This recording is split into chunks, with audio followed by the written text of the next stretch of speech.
Allez les amis, on est parti pour comprendre un sujet type bac, un exercice type contrôle qui tombe extrêmement souvent et qui est toujours rapport à ces histoires de tétraèdres.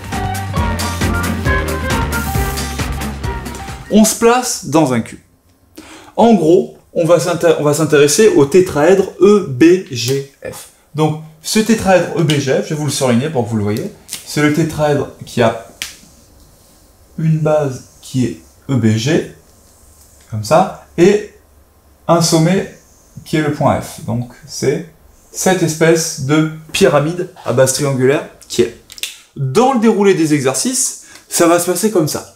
On va d'abord vous demander de calculer le volume de EBGF. Pour ça, on va vous donner une formule qui s'affiche là, qui est que le volume d'un tétraèdre, c'est 1/3 de la base fois la hauteur.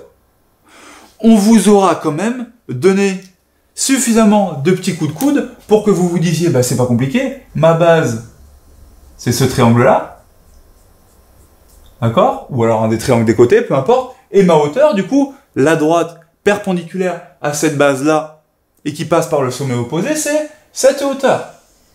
Donc vous vous dites, aucun problème, avec cette question, je calcule l'aire de ce triangle qui est un triangle rectangle, c'est la moitié du carré, donc cette aire c'est 1/2, je le multiplie par la hauteur, le volume de mon tétraèdre, c'est 1/2 fois une hauteur de 1, c'est 1/2. Donc moi je réponds à la question 1 en disant que l'aire c'est le volume de la base, donc ce carré de côté 1 fois 1 c'est 1, j'en prends la moitié, ça me fait 1/2.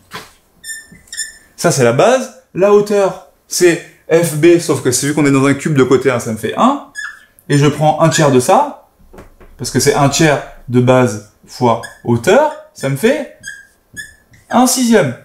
Formidable, j'ai l'aire, le volume, pardon, de du tétraèdre EGFB.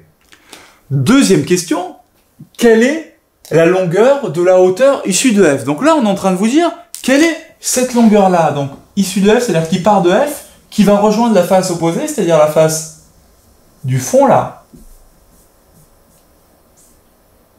et qui fait un angle droit. Donc, la face du fond et la hauteur qui fait un angle droit. Ça, on vous l'a donné en cherchant l'intersection entre la droite F et le plan EG. Donc en général, c'est soit le point I, soit le point H dans votre exercice.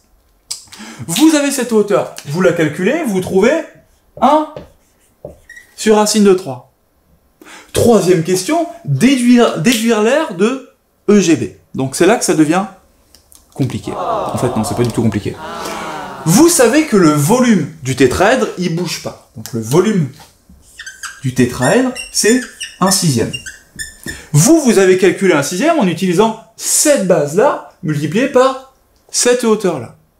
Mais rien ne vous empêchait de dire que le volume du tétraèdre, c'était la base orange, donc c'était l'aire de EGB, multipliée par la hauteur issue de F, la hauteur qui part de F et qui va perpendiculairement sur EGB. Oui, mais cette hauteur, vous l'avez trouvée en question 2.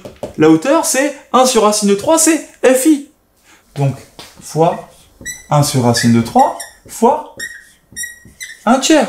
Et là, c'est gagné, parce que vous l'avez, votre R. Votre R, c'est, je me débarrasse de tout ça, ça me fait 3 racine de 3 sur 6 est égal à l'aire de EGB. Je simplifie les 3 et le 6, et ça me fait racine de 3 sur 2. Et bim, j'ai l'aire de mon triangle EGB. Donc, toute la difficulté, c'est de dire que ce volume de pyramide, ce volume de tétraèdre, vous allez le calculer d'une première manière, en utilisant une face très simple et une hauteur très simple.